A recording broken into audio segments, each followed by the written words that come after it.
पश्चिम आशियातल्या अस्थिरतेच्या पार्श्वभूमीवर व्यावसायिक एलपीजी गॅस सिलेंडर्सच्या दरात 195 रुपये वाढ, घरगुती वापराच्या सिलेंडरच्या दरात बदल नाही.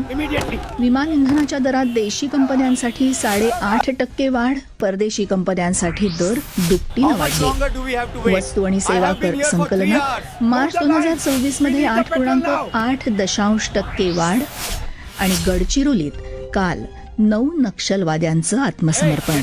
पश्चिम आशियातल्या अस्थिर परिस्थितीच्या पार्श्वभूमीवर तेल विपणन कंपन्यांनी देशातल्या महानगरांमध्ये व्यावसायिक एलपीजी गॅस सिलेंडर्सचे दर वाढवलेत.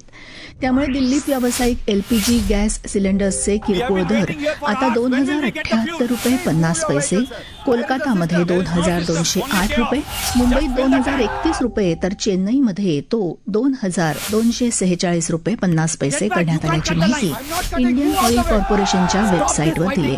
19 किलोच्या व्यावसायिक एलपीजी सिलेंडरचे सुधारित दर आजपासून लागू झाल्याचं यात म्हटलंय.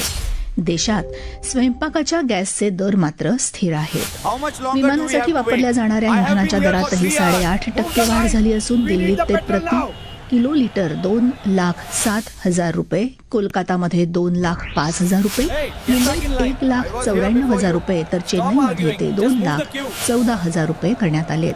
परदेशी विमान कंपन्यांसाठी ही दरवाढ दुप्पट झाली. देशांतर्गत विमान कंपन्यांसाठी जेट इंधनाच्या दरात अंशतः आणि टप्प्याटप्प्यानं वाढ केल्यामुळे प्रवाशांना तिकीट दरात तीव्र दरवाढ सोसावी लागणार नाही, असं नागरी विमान वाहतूक मंत्री के. राममोहन नायडू यांनी म्हटलंय.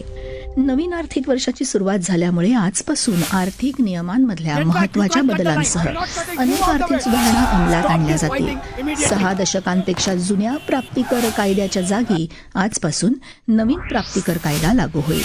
यात जुन्या कायद्यातल्या कालबाह्य तरतुदी काढून टाकण्यात आल्या असून गुंतागुंतीचे नियम सोपे करण्यात आलेत. करदात्यांसाठी अनुपालन अधिक सुलभ करून कर प्रणाली सोपी करण्याच्या उद्देशानं हा कायदा तयार करण्यात आलाय.